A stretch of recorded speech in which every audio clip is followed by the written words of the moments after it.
A paz do Senhor. Conforme está escrito na palavra de Deus,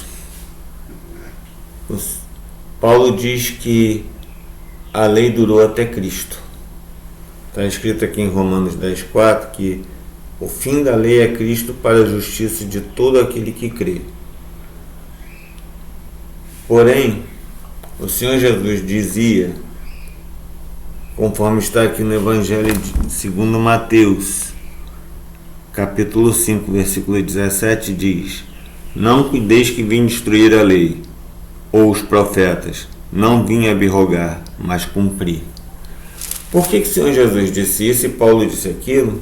Simples. Jesus seria o último a cumprir toda a lei. Aliás, o único. Ele cumpriu toda a lei, mesmo assim ainda foi julgado culpado. Porque os homens valorizavam mais aquilo que eles queriam fazer do que aquilo que era certo fazer.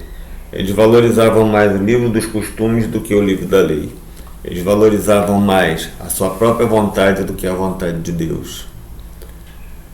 Cristo apresenta os argumentos que são certos para que todos aqueles que verdadeiramente creem façam.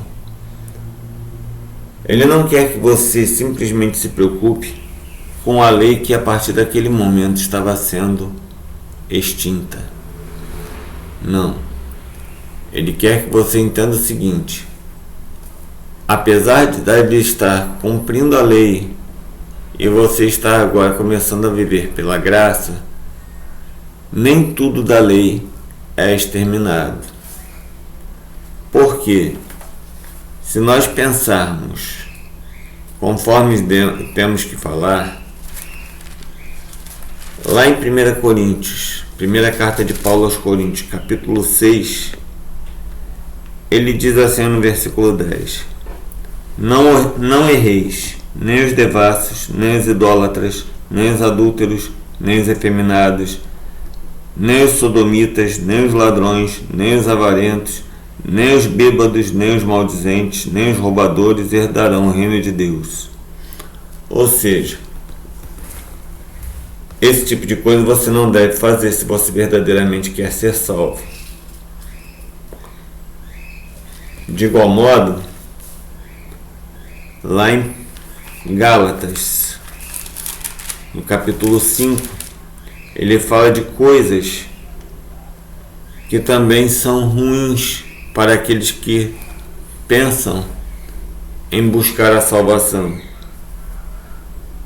Porque ele diz assim, Gálatas 5,19 até o 21, ele diz assim: Porque as obras da carne são manifestas, as quais são prostituição, impureza, lascívia, idolatria, feitiçarias, inimizades, porfias, emulações, iras, pelejas, dissensões, heresias, invejas, homicídios, bebedices, glutonarias e coisas semelhantes a estas, acerca das quais vos declaro, como já antes vos disse, que os que cometem tais coisas não herdarão o reino de Deus. Ou seja, que você saiba que certos pecados o Senhor vai condenar sempre. Por isso ele diz que aquele que vive pela mentira não é filho de Deus, mas do diabo. Porque o diabo foi mentiroso desde o princípio. Ele não só foi mentiroso, como também foi homicida. É por isso que Caim matou Abel. Certas dessas coisas, devemos nos lembrar que o Senhor nos dá ordem para cumprir seus mandamentos.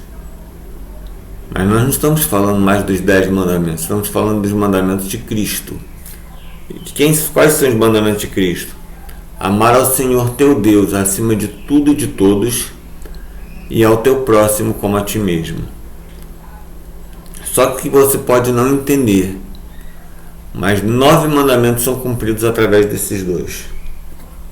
O único que está fora aqui é o mandamento do sábado. E por quê? Porque Cristo está te deixando escolher o seu dia de descanso, mas que você tenha um dia de descanso por semana. Por isso que mesmo com os homens colocando dias de trabalho para o domingo, para o sábado, para a segunda, terça, quarta, quinta, sexta, não importa. Um dia na semana você vai ter descanso. Porque ele apenas alterou certas coisas para que nós pudéssemos verdadeiramente cumprir aquilo que ele nos manda fazer. Se alguma dificuldade há em entender essas coisas, busque o discernimento de saber que Deus não faz nada pela metade. Ele não faz nada imperfeito, ele não faz nada quebrado. Tudo que ele fez foi perfeito. E por isso que desde a criação ele diz que tudo quanto ele fez era bom. Então, guarde esta palavra, tenha discernimento e aprenda com Deus aquilo que ele quer te ensinar. Fique na paz do Senhor Jesus.